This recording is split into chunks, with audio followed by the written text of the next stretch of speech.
proposal. Oh, iya. Ya, Nah, itu tuh kan kita nilai itu persen banget kan. Gampang cuma dari bahan itu. Oh, siap. Baca dulu. Itu gini, kayak dan kayak bilang kayak subscribers.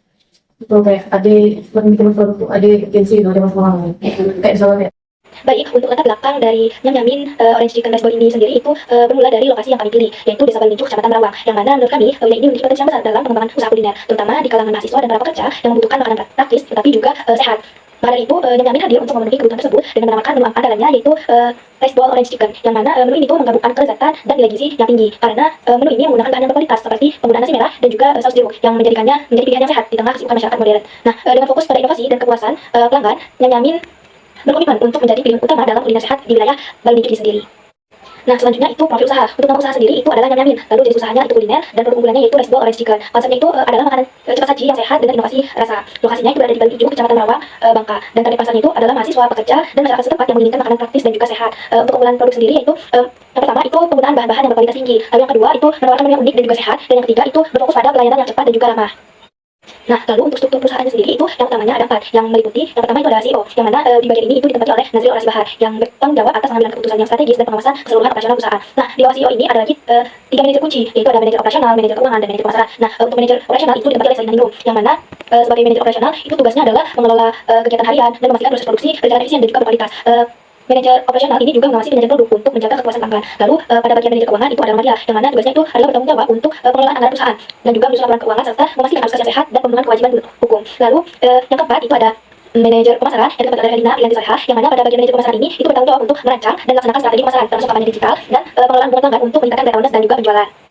Kemudian analisis SWOT atau Strengths, Weaknesses, Opportunities, and Threats, yang dalam bahasa Indonesianya itu kekuatan, kelemahan, peluang, dan ancaman. Baik, yang pertama langsung saja strength atau kekuatan. Nah, untuk Nyam-Nyamin ini sendiri itu mempunyai 3 kekuatan. Yang pertama itu bahan baku yang digunakan itu berkualitas tinggi. Yang lalu yang kedua itu menu yang inovatif. Kemudian yang ketiga itu konsep makanan cepat saji berkualitas. Lalu yang kedua itu weakness atau kelemahannya. Nah, untuk Nyam-Nyamin ini sendiri itu terdapat 2 kelemahan. Yang pertama itu pengaruh harga bahan baku, dan yang kedua itu keterbatasan pengenalan brand. Lalu yang ketiga itu opportunities atau peluang, yang mana pada Nyam-Nyamin ini sendiri itu terdapat 3 peluang. Yang pertama itu adalah tumbuhnya tren makanan sehat dan cepat saji. Lalu yang kedua itu adalah ekspansi melalui layanan pengantaran online. Dan yang ketiga itu kampanye pemasaran digital. Nah, kemudian yang keempat itu ada threats atau ancaman. Nah, untuk ancaman yang dihadapi oleh Nyam-Nyamin sendiri itu ada 4. Yang pertama persaingan yang ketat di industri kuliner. Lalu yang kedua itu perubahan selera konsumen. Lalu yang ketiga itu ada kenaikan biaya operasional. Dan yang keempat itu krisis ekonomi dan ketidakpastian pasar. Nah, selanjutnya ada strategi pemasaran. Yang pertama, kami akan melakukan pemasaran digital melalui media sosial. Nah, Nyam-Nyamin akan memaksimalkan penggunaan platform media sosial seperti Instagram dan TikTok untuk meningkatkan brand awareness dan juga engagement. Lalu selanjutnya kami akan melakukan promosi khusus seperti diskon dan juga promo untuk pelanggan baru dan loyal. Dan juga melakukan event atau kuis di media sosial kami, dan juga melakukan diskon dan promo tadi di hari-hari besar seperti hari kemerdekaan dan juga tanggal-tanggal tertentu. Lalu selanjutnya adalah kemitraan dengan platform pengantaran. Kami akan melakukan kerjasama dengan GrabFood ataupun GoFood. Lalu kami akan melakukan pelayanan pelanggan yang baik, tentunya sangat diperlukan sebagai strategi pemasaran kami. Pertama adalah pelayanan yang ramah dan juga responsif dan tanggapi umpan balik dari pelanggan. Nah, lalu ada inovasi menu. Nah, mengembangkan menu baru secara berkala dan juga fokus pada makanan sehat dan juga berkualitas.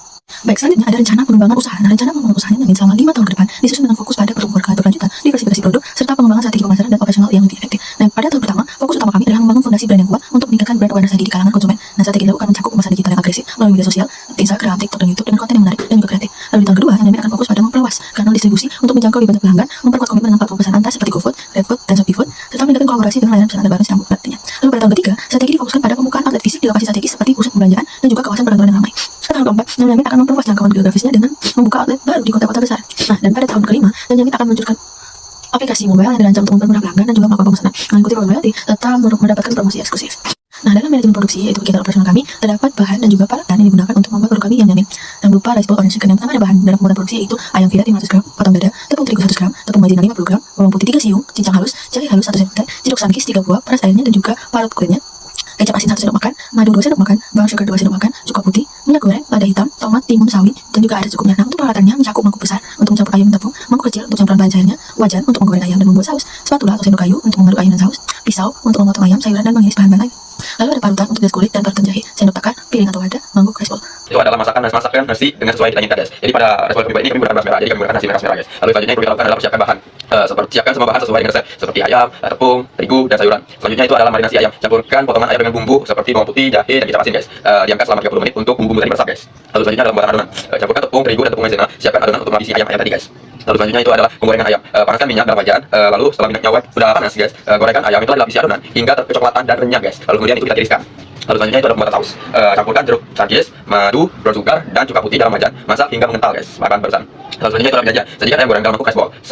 Siram dengan saus jeruk dan tambahkan nasi merah. Seperti yang saya jelaskan di awal tadi, kami gunakan nasi merah guys. Serta sayuran segar seperti pelengkapnya guys, sebagai pelengkapnya. Oke.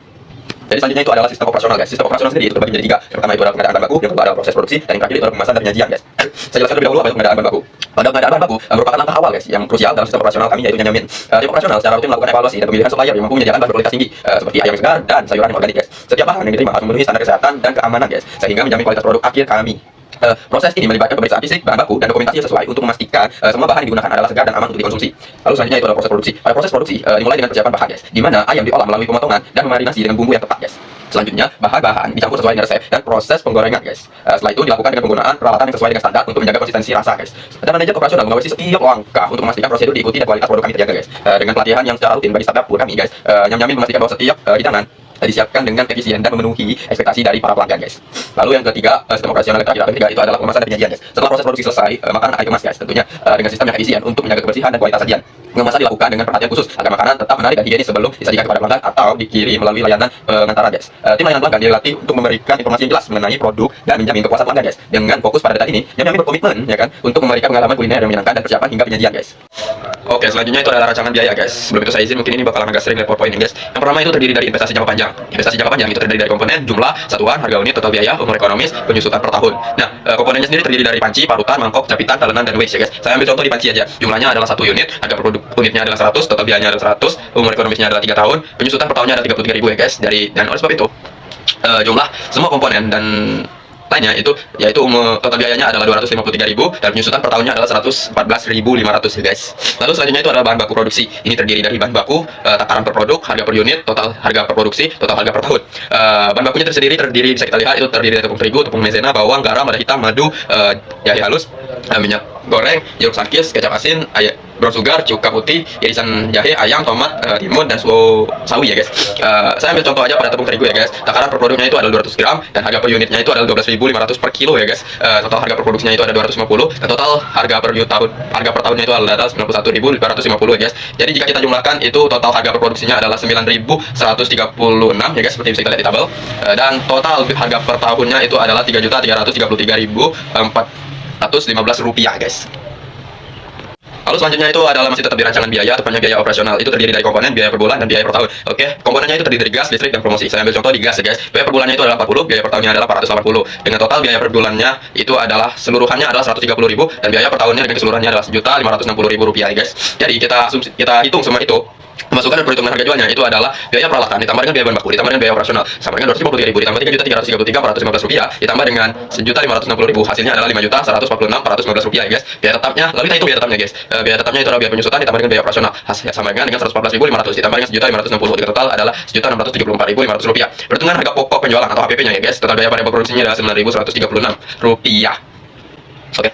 Oke, selanjutnya kita masuk ke pembahasan mengenai perhitungan pendapatan atau return cost ratio. Untuk perhitungan pendapatan, itu sendiri rumusnya adalah total penjualan dibandingkan dengan total biaya produksi. Untuk total penjualan, rumusnya itu adalah harga jual proporsi dikalikan dengan jumlah produksi. Untuk jumlah produksi sendiri, kita itu menargetkan dalam satu hari itu waktu sebanyak 50 buah, memproduksi sebanyak 50 buah. Kemudian jika dikalikan dengan 1 bulan, terdapat 30 hari, kemudian dikalikan lagi dengan 12 bulan.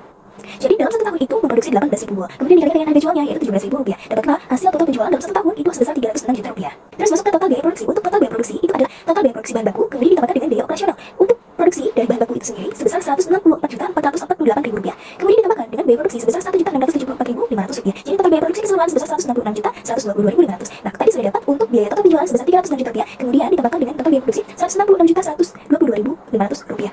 Nah, kemudian diberikan dapatlah hasil 1,84. Artinya nilai return cost ratio-nya berada di angka besar dari 1, lebih dari 1.